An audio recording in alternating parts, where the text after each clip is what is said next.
exactamente en los libros el número de los años en que habló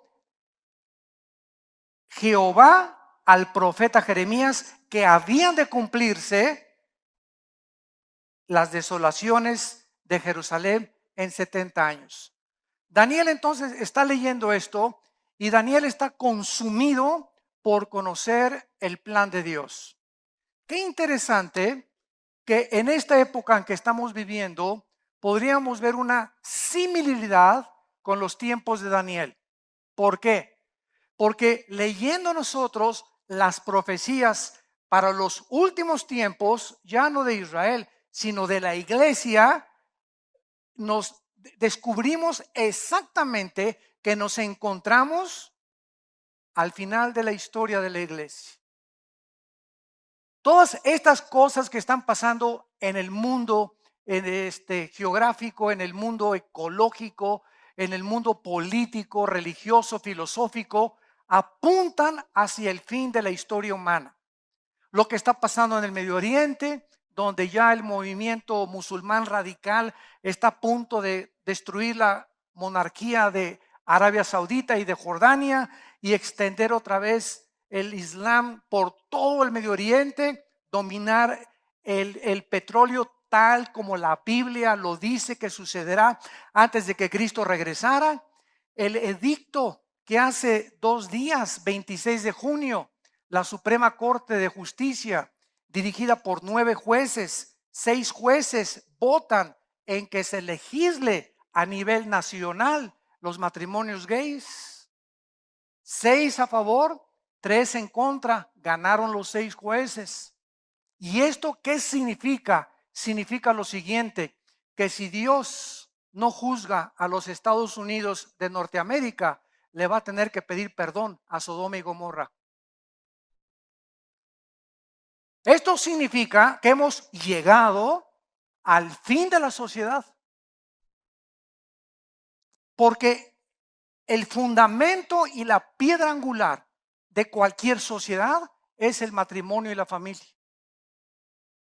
Y cuando la familia es atacada tan directa y tan destructivamente como lo estamos viendo en casi 25 países que han legislado a nivel nacional los matrimonios gay, y en Estados Unidos es una ley en los 50 estados norteamericanos, es cuando dicen el Salmo 11, si los fundamentos fueran destruidos, ¿qué hará el justo? En otras palabras, vemos nosotros que los gobiernos del mundo están perdiendo la brújula. ¿Cómo es posible que en el siglo XX, con tanta tecnología, con tantos descubrimientos científicos, con tanta investigación, con tanta literatura, con tantos avances intelectuales a los que ha llegado la humanidad, no haya podido la humanidad ni los gobiernos discernir que el fundamento de las naciones es la familia? Y que cualquier nación, como dijo Napoleón Bonaparte, cualquier nación que mine los fundamentos del matrimonio está autodestruyéndose, están cometiendo suicidio.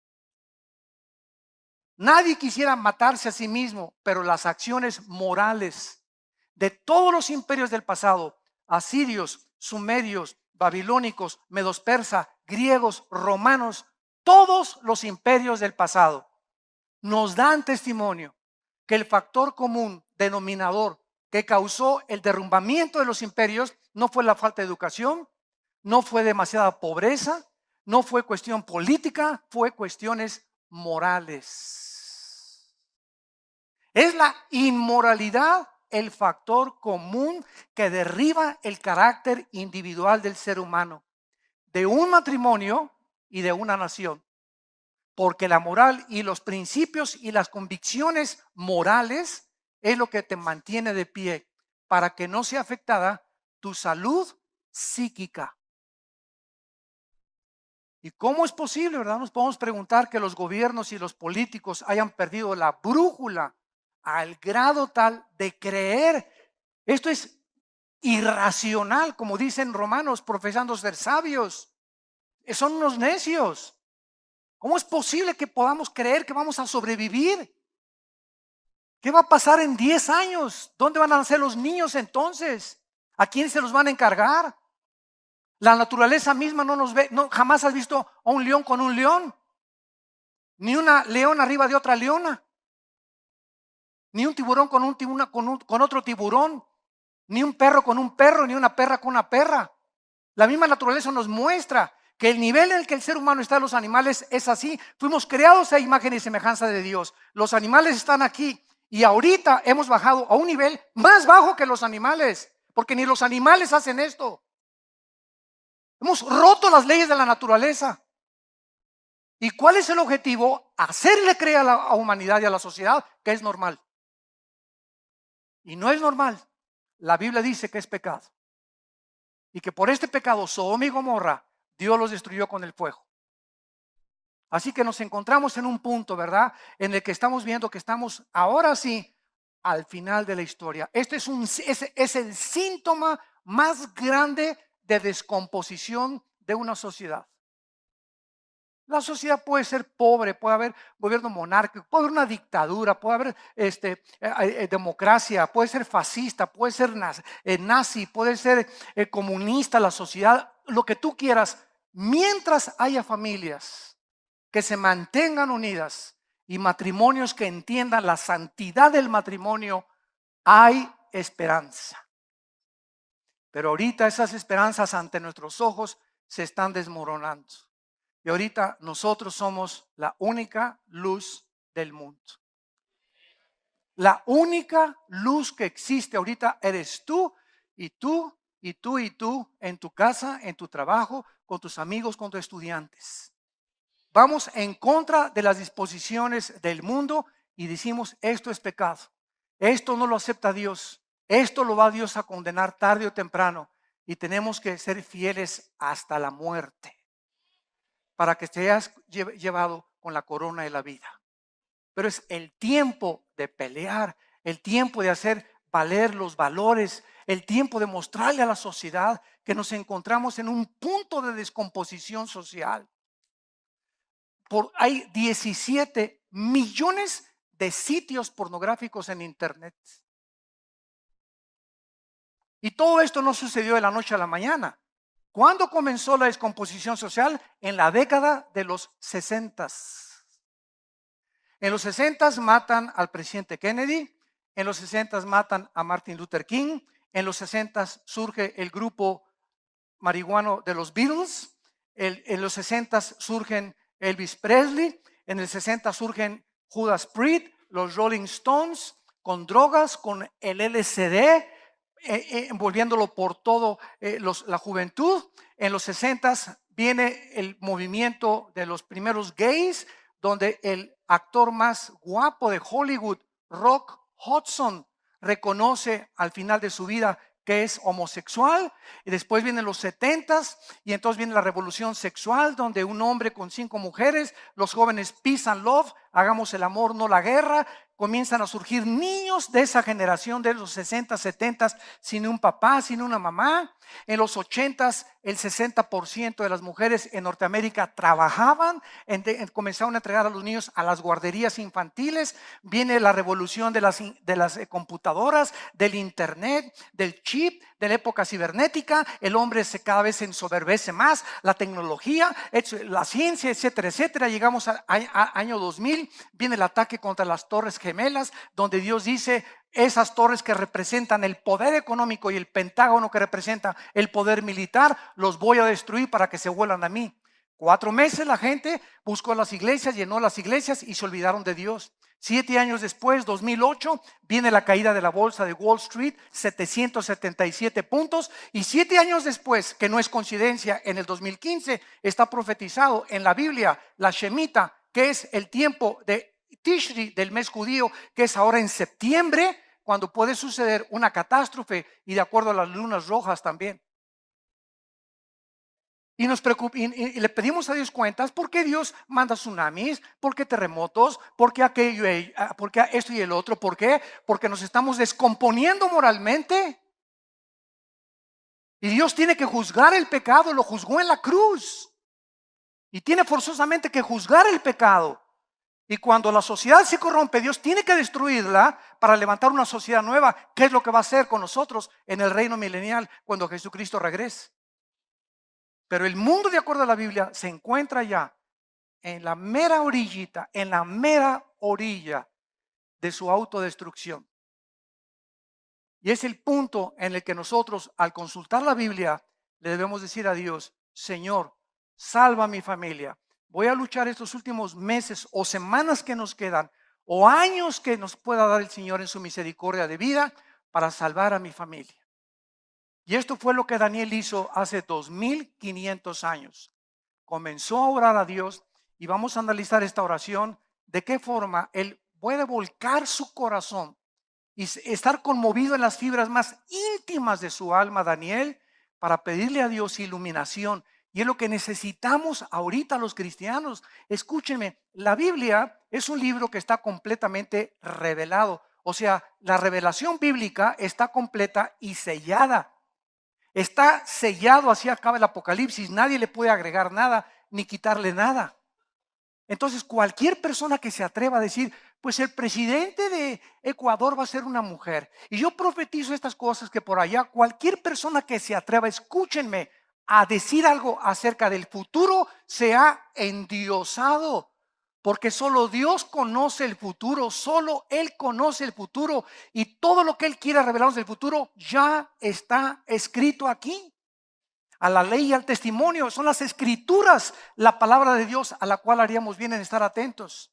Y estamos llenos por todos lados de falsos profetas, de falsos apóstoles, de falsas profecías, que se va a acabar el mundo, que en septiembre esto y el otro, que por aquí, por allá, y la cristiandad anda por todos lados creyendo lo que saca en internet, lo que saca en las películas, lo que vieron en esta iglesia y lo que vieron en la otra iglesia, por no conocer la palabra de Dios.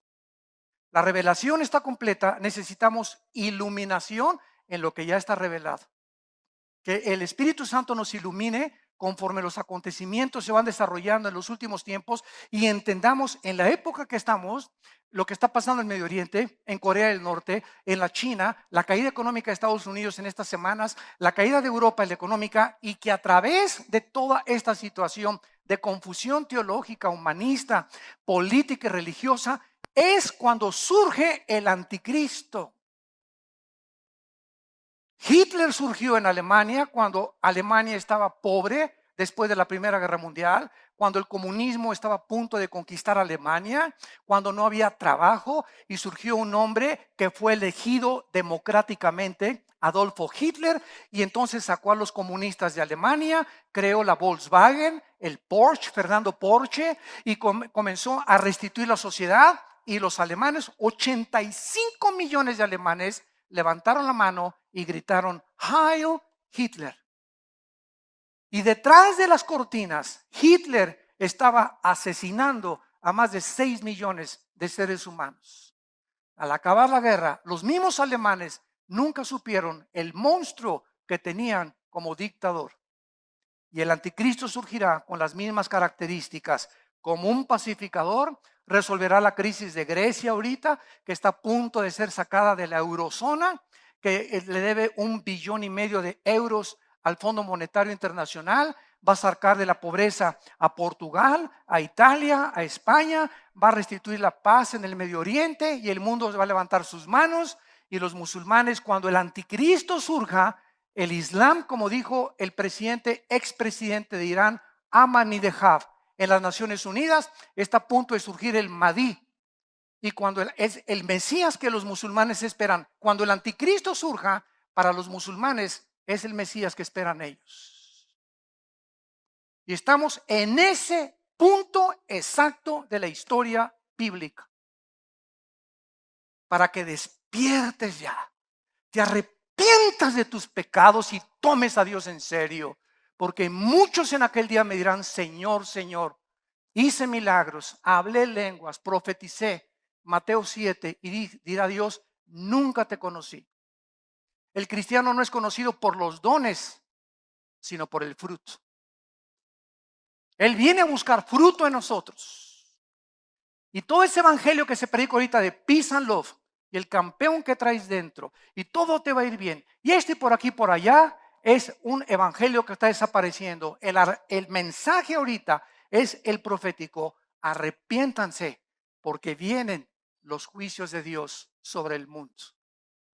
Y han comenzado ya a caer. Y es el tiempo que te vuelvas a Dios con todo tu corazón, que salve tu matrimonio, que salve a tus hijos, que salve a tus padres, que salve a tus amistades que más quieres, que te enfrentes con valor al mundo y vayas en contra de lo que el mundo viene ahorita. Deben ser como los salmones que nadamos en contra de la corriente, los cristianos. Y que la corriente, no te dejes arrastrar por la corriente, por la inmoralidad, y porque todos fornican, y porque todos adulterian, y porque todos ven pornografía. Pues yo no soy como esos, yo voy en contra de eso, porque mayor es el que está dentro de mí que el que está en el mundo.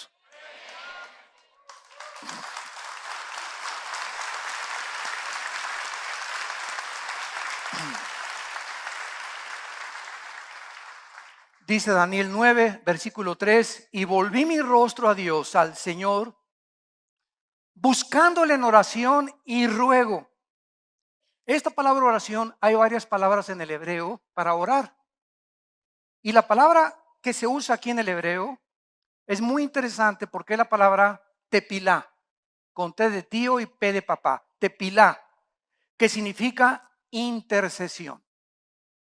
Hay la oración de petición, la oración de alabanza, la oración de confesión de pecados y la oración de intercesión, donde te pones en la brecha y te pones a orar por tus hijos todos los días, te pones a orar por tu matrimonio, por tu esposa, por los pastores.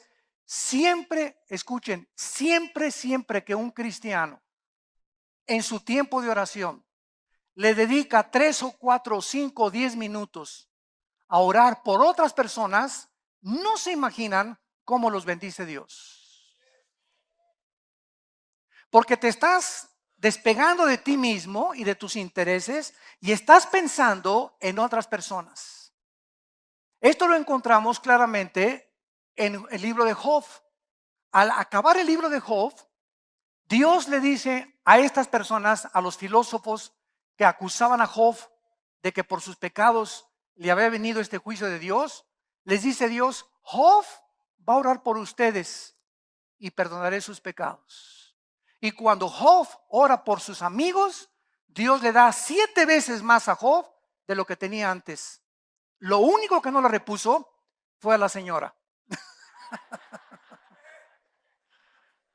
Ese fue ahora sí que su espina, ¿verdad? Job hubiera dicho todo, ¿no? Padre, te llevaste todo, ¿por qué no te la llevaste también a ella? Y le contesta a Dios, porque ella formaba parte de mis planes y ella era mi instrumento para trabajar más en tu paciencia, cabezón. Así que siempre que tengas una persona que te lleva a la contra y que está duro y duro y duro y duro como cuchillito, ¿verdad? Dios tiene un propósito para ellos. Dios está forjando en nosotros la paciencia para aguantarnos. Por eso en la iglesia hay de vainilla, de fresa, de zapote, de mamey. Hay hermanos que te ven con la cara chueca, hay otros que hablan mal de ti, etcétera, etcétera. Pero todo forma parte de nuestra formación del carácter. Entonces Daniel vuelve su rostro a Dios al descubrir que está a punto de cumplirse el regreso de todos ellos a la amada Jerusalén. Y entonces vuelve Dios, dice mi rostro a Dios. Aquí el nombre de Jehová es el mismo nombre, esto es interesante también, con el cual Dios se reveló a Moisés en Éxodo 3, del 13 al 15, que es la palabra jajá o yahá, porque en el hebreo no hay vocales. Entonces, esto es interesante porque cuando Dios se revela a Moisés, viene el verbo Javá, H-A-B chica, A-H, Javá, que significa ser, nada más ser. Y en el tetragramatón, se llama tetragramatón, tetra es de 4 cosas. Ahora viene la tetra de las lunas rojas.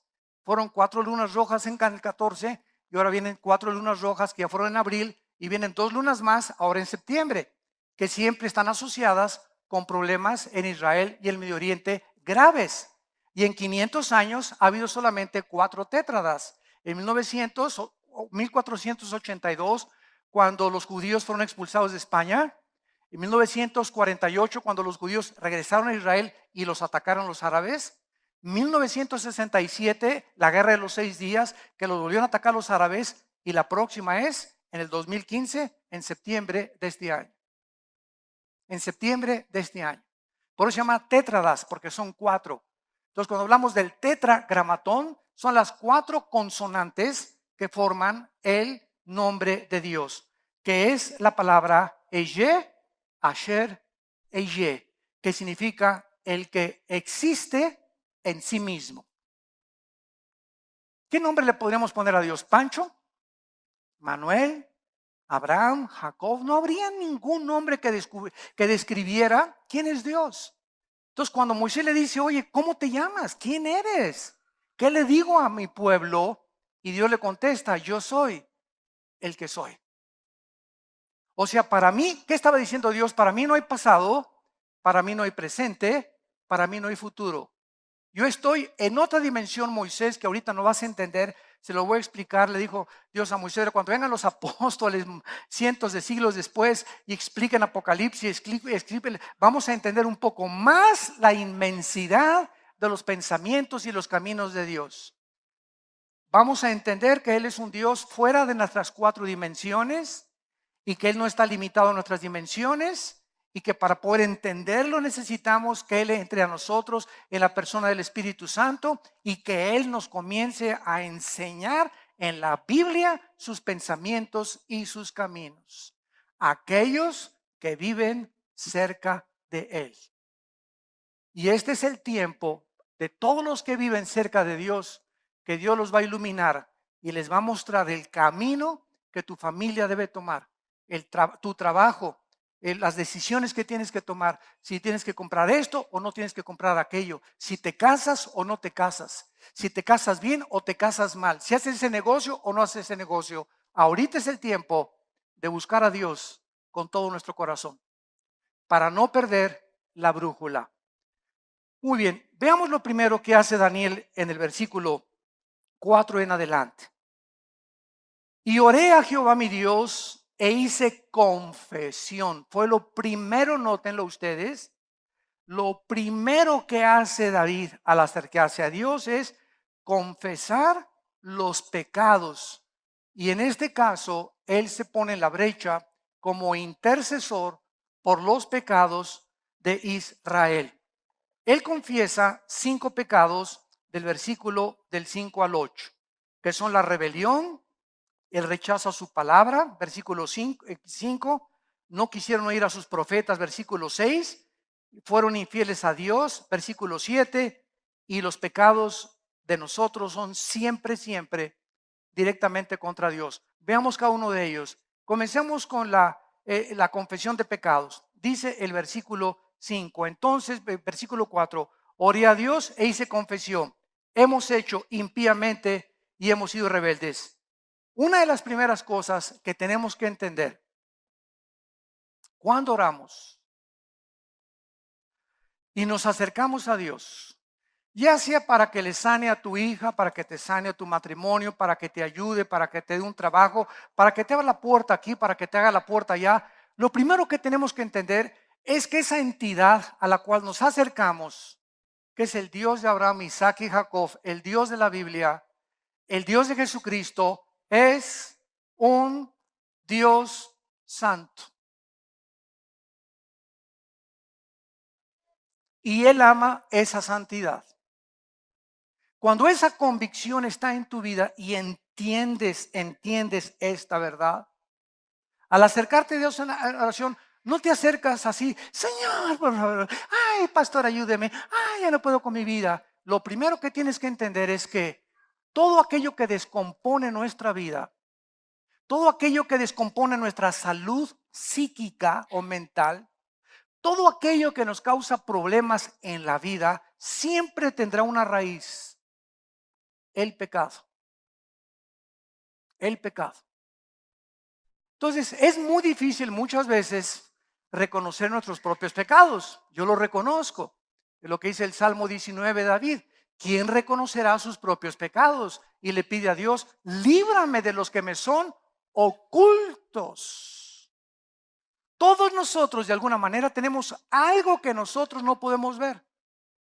Y esta es la razón de nuestra esposa, de nuestro esposo, muchas veces de nuestros propios hijos o de amigos que nos aman lo suficiente y lo entrañablemente que no tienen temor de decirnos las cosas que ven mal de nuestra vida o aquellas cosas que nos pueden ayudar. El otro día una persona me decía, oiga pastor, es que me da miedo decirle a usted lo que pasó.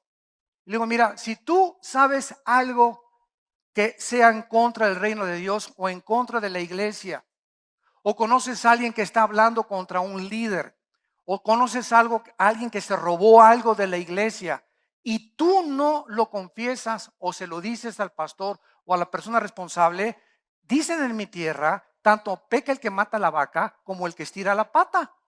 Te haces cómplice porque en lugar de que esa persona creas que es un chismoso, lo estás ayudando a impedir que él siga viviendo irresponsablemente. Pero si tú no lo detienes y tú no delatas el pecado, te haces irresponsable igual que esa persona. Entonces, en lugar de que tú creas que amas a esa persona, la odias, porque el que detiene el castigo a su hijo aborrece. Y heridas son fieles las de los que te aman. Y más vale reprensión manifiesta que amor en oculto. Entonces tenemos que despejarnos de esas tonterías. Es que no quiero ser chismoso, no es chisme. Al contrario, se necesita esa información para ayudar a esa persona a levantarse, para ponerle un alto a esa persona. Porque si no se le detiene ahorita, va a seguir defraudando, va a seguir robando, va a seguir blasfemando, va a seguir etcétera, etcétera. Y se tiene que detener eso por el amor de Dios, por el amor que Dios tiene. Necesitamos hacer eso. Dice la Biblia en Proverbios 28:13, el que encubre sus pecados, el que esconde sus pecados, no prosperará. ¿Saben ustedes que la maldición no viene sin causa? Dicen Proverbios. Y cuando tú pecas y el pecado tú no lo sacas y no le dices a Dios, Señor, fui a la playa y a esa muchacha en bikini, no me le quedé mirando, la filmé con mi iPhone. Tengo 3 o 4 días o 5 días, ¿verdad? Que no le quito los ojos y no dejo de pensar en mi secretaria. Tengo 4 días o una semana que las caricias entre mi novio y yo se han sobrepasado. Y estamos abrazándonos y acariciándonos inapropiada y pecaminosamente. Señor, tengo 3 o 4 días o una semana que no le pido perdón a mi esposa de mi soberbia y de mi orgullo de lo que le hice. Tengo mucho tiempo que he sido una rebelde contra mi esposo y lo he puesto en mal y he hablado mal, lo he tijereteado en frente de otras personas y no le he pedido perdón. Todas estas situaciones, cuando venimos a orar, no son escuchadas y oramos y rebotan nuestras oraciones como en un cielo de bronce. Suben las oraciones y rebotan, no traspasan ni llegan al trono de la misericordia y la santidad de Dios. Porque hay algo en tu corazón que tienes que sacar y decírselo a Dios. No prosperarás. Y esta palabra prosperar significa no avanzas ni tienes éxito en la vida. ¿Qué es prosperar? Avanzar. ¿Qué es lo contrario? Vas a quedarte detenido, vas a emprender negocios o vas a hacer aquello y vas a fracasar y a fracasar llevas 3, 4 años que no haces nada, que no se te abren las puertas y no entiendes que hay como una barrera que se te ha atravesado y que te impide que avances. Se llama en la Biblia maldiciones. Maldiciones. Y Dios nos quitó la maldición, dice en Gálatas 3, de la ley. Porque maldito el que no cumpla las cosas de la ley. Pero las maldiciones son cosas que se interrumpen o se obstaculizan nuestro desarrollo cristiano. Y la causa de la maldición no viene sin causa, viene porque el pecado en tu corazón no lo has sacado. No has pedido perdón, tienes una deuda que no has pagado hace 2 o 3 años, ni siquiera has ido con el hermano. Mira, aunque sea 50 pesitos, te debo 1,000,000. no tengo trabajo, pero te voy a dar aunque sea 25 pesos a la semana, pero quiero demostrar que te quiero pagar y mientras yo más me prospere Dios, más te voy a pagar. Pero si te haces el pato, como decimos en México, y te haces el tonto y no pagas tus deudas y crees que con eso vas a prosperar, se te van a cerrar todas las puertas el mes que entra dentro de 6 meses. Y escúchame, y si no se te cierran las puertas y prosperas, esa prosperidad se convierte en maldición para tu vida. Entonces hay mucha gente, ¿verdad? Que no, ya prosperé, ya tengo este negocio y se convierte esa misma éxito en los negocios y ese dinero se convierte en tu contra, se convierte como en un monstruo donde triunfaste en los negocios y triunfaste en esto y en los deportes y eres el mejor futbolista, el mejor cantante y la mejor artista y el mejor político, pero lo que vale la pena que es tu familia y las bendiciones más grandes de Dios y la paz y la felicidad que no tienen precio, lo pierdes por un plato de lentejas. Porque ¿de qué te sirve ganar el mundo si pierdes tu alma? Dice el Salmo 66, 18, si en mi corazón hubiese visto la iniquidad, el Señor no me habría escuchado. Si en mi corazón hubiera visto yo la iniquidad, el Señor no me habría escuchado. Y en 1 Timoteo 5, en el Nuevo Testamento, 1 Timoteo 5, 24 al 25, dice así: los pecados de algunos hombres se hacen patentes antes que ellos vengan a juicio, mas a otros se les descubren después. Asimismo, se hacen manifiestas, o sea, se dan a conocer las buenas obras, y las que no son de esta manera no pueden permanecer ocultas. ¿Qué es lo que dice el Espíritu Santo? Tú has pecado y sabes una cosa, dice Dios, te doy una oportunidad, te voy a dar un chance que te pongas de acuerdo conmigo. Porque la palabra confesión o malajeo en el griego significa ponerte de acuerdo con alguien de algo que hiciste. Entonces, cuando tú encuentras una pluma en la iglesia y la levantas y le dices, vénganos a tu reino, y te la guardas en el saco, eso es robo a los ojos de Dios. Pero cuando esa pluma tú te la encuentras en la iglesia, ¿qué tienes que hacer? Vas con el pastor, me encontré esta cartera, me encontré esta pluma, te estás poniendo de acuerdo y le estás llamando a guardarte en la bolsa. ¿Estás de acuerdo con Dios de que eso se llama robo? Y puede ser un palillo de dientes, puede ser una pulsera, puede ser, no importa la cantidad, es la acción lo que Dios ve, es robo. Y cuando devuelves eso, es cuando le dices a Dios, Señor, me pongo de acuerdo contigo, porque tú a esto le llamas robo y yo le llamo robo, y por eso no puedo guardar ni traer la maldición. Al guardármela, traigo la maldición a mi vida. Como lo hizo Acán en Josué capítulo 7, que se guardó un manto babilónico y la maldición vino sobre su casa, hasta que sacara el pecado de su casa. Tú traes a tu casa pornografía y la ves escondidas y se te olvida que tienes hijos y que tienes una esposa. Y esa maldición que traes con la pornografía a tu casa, se mete a tu casa y es un hoyo espiritual que le abres a los demonios. Y los demonios, como las culebras, están buscando un hoyo para meterse y minar y hacer perpetuar, ¿verdad? Aquello en lo que quieren destruirte moralmente. Y entran los demonios y a los primeros que atacan son a tus hijos. Son a nuestros hijos, a los primeros que ataca Satanás. Y cuando viene esta infiltración demoníaca a tu vida, ¿por qué es? Porque creíste que Dios no ve, perdiste el temor de Dios. ¿Qué es el temor de Dios? La conciencia de que Dios me ve las 24 horas. Muchas veces tú haces lo que haces porque crees que Dios no te ve. Porque si creyeras que Dios te ve, no harías lo que haces cuando nadie te ve. ¿Me entendiste? José, en Génesis 37, con la señora, la leona de Tlanepantla, véngase mi nene, aquí chéncheche, aquí le voy a contar un cuento de Bambi. Siéntese aquí mis piernitas, mi pepino, ¿verdad?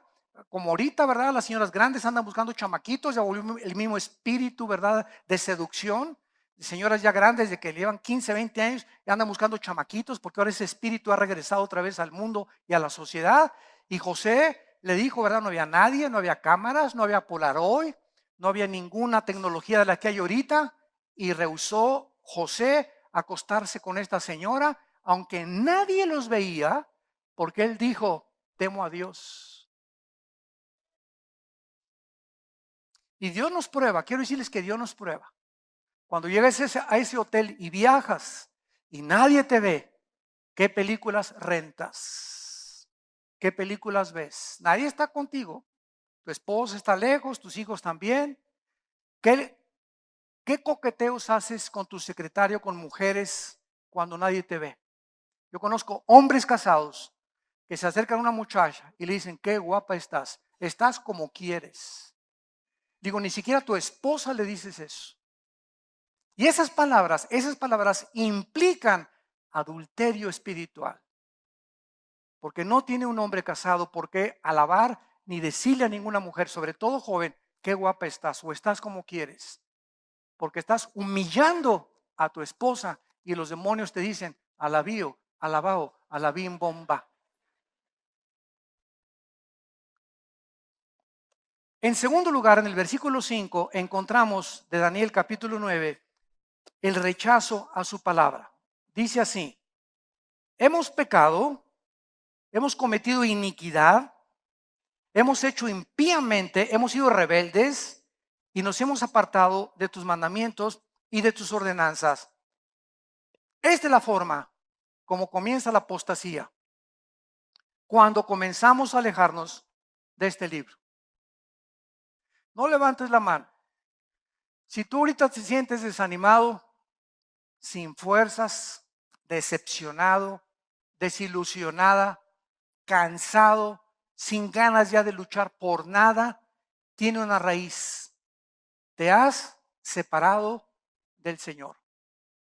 Separarte de la Biblia es separarte de Dios. Dice la Biblia, el verbo se hizo carne. Cristo es la palabra es Cristo. La palabra y Cristo es lo mismo. Él se hizo carne, la palabra se hizo carne. Entonces, cuando tenemos comunión con la Biblia, tenemos comunión con Cristo. Y el momento en que dejas la Biblia 2 o 3 días, ¿sabes qué le estás diciendo a Dios? Señor, en estos 3 días no te he necesitado para nada, ni tu consejo. Yo no creo que al estar en contacto con tu palabra me des fuerzas, ni me animes, ni me levantes como las águilas y me des nuevas fuerzas para que corra y no me canse. Por eso, Señor, en estos 3 días dependo de mí. Yo soy sabio, yo he tomado decisiones en estos 3 días sin consultarte porque no te necesito. Eso es lo que, aunque no lo digas verbalmente, es el mensaje que envías al cielo. Entonces, separarnos de la Biblia y de la comunión con Dios es separarnos del poder de Dios. Y esto se llama soberbia. Muchas veces creemos que la soberbia solamente hace andar con la cara alzada, ¿verdad? Y ver hacia la gente de arriba para abajo. Eso no es la soberbia. La soberbia es creer que puedes vivir independientemente de Dios. ¿Quién es una persona humilde? No es una persona que, pues sí, mi hermanito, mucho gusto, ¿verdad? Sí, sí, sí. Eso no es ser manso, es ser menso. Es una humildad falsa. Es la humildad de la religión que siempre se propagó, que esa era la humildad. Andar en guaraches con camisa rota, vivir en la montaña, aislado de todos. Esa humildad no existe en la Biblia. La humildad es reconocer nuestra dependencia. Apúntalo diario con Dios. Esa es la persona humilde, la que sabe que separado de Él nada puede alcanzar. Veamos 2 pasajes, uno en Jeremías capítulo 2. Antes de Daniel está Jeremías capítulo 2. Y veamos qué fue el problema de Israel. Jeremías 2, versículo 13 y 19. Porque dos males ha hecho mi pueblo. Vean la acusación de Dios contra Israel. Me dejaron a mí, fuente de agua viva, y cavaron para sí cisternas rotas que no retienen agua. En otras palabras, hay un pozo de agua que si tú todos los días llegas a beber de esa agua que es Cristo, no tienes sed. Sacia tu sed. Y teniendo un pozo de agua junto a nosotros que quiere refrescarnos diario y bañarnos diario y limpiarnos de agua, con esa agua que representa la palabra de Dios, dejamos ese pozo de agua y vamos y hacemos nosotros nuestro propio pozo. Pozos que están vacíos. Y hago un pozo con mi compadre. No, mi compadre es que me va a ayudar. No, el diputado es el que me va a ayudar. Y cavo otra cisterna. No, ahora que tenga el empleo, ya estoy muy ocupado para buscar a Dios. Y comienzo a hacer pozos y comienzo a buscar en lugares que no son Dios mi fortaleza, mi dirección, mi consuelo, mi esperanza, mi seguridad. Y Dios está tristísimo desde el cielo buscándote. Tienes la mesa servida y vas y compras churrumais y papas fritas. Comida chatarra que no te aprovecha. Eso es lo que significa. Me dejaron a mí fuente de agua viva y fueron a hacer hoyos, pozos que no tienen absolutamente nada de agua. Dice el versículo 19 del mismo capítulo: tu maldad te castigará, tus rebeliones te condenarán. Sabe pues y ve cuán malo y amargo es el haber dejado la Biblia. Lo podríamos traducir. El haber dejado de tener comunión con Dios y faltar a mi temor, dice el Señor, Jehová de los ejércitos. Esta misma situación que Israel atravesó, vamos a trasladarla y veamos lo grave que es esto en Apocalipsis capítulo 2, con la iglesia de Éfeso. Estas son las últimas palabras de Cristo ya resucitado y glorificado a las 7 iglesias, pero particularmente a la iglesia de Éfeso en el capítulo 2 de Apocalipsis, le dice Cristo estas palabras. Escribe al ángel de la iglesia en Éfeso, el que tiene las 7 estrellas en su diestra, el que anda en medio de los 7 candeleros de oro, dice esto: yo conozco tus obras. A las 7 iglesias es el mismo mensaje. Yo sé en la mañana qué desayunaste, qué licuado te hiciste, cuáles eran tus pensamientos cuando tú te levantaste, el vaso de agua que le diste a esa persona pobre, cómo trataste a tu esposa, cómo ves a las mujeres. Dios conoce absolutamente todo lo que hacemos. Eso trasciende nuestra comprensión y nuestro entendimiento. Dice el Salmo 139, tú has conocido mi sentar y mi levantarme. Cuando llegaste ahorita en la mañana aquí a este edificio, Dios sabía dónde te ibas a sentar, quién iba a estar a tu derecha y quién a tu izquierda, quién adelante y quién atrás de ti. Tú no sabes ahorita, cuando termine la conferencia, a qué horas te vas a levantar. Dios sabe cuándo te vas a levantar y a dónde vas a ir, si al baño, a la librería o a cualquier otro lado. Dios tiene un conocimiento omnisciente, perfecto en nosotros. Por eso comienza con las 7 iglesias, a todas: yo conozco tus obras. Muy bien, continuamos. Y tu arduo trabajo y paciencia, y que no puedes soportar a los malos, y has probado a los que se dicen apóstoles y no lo son.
restart.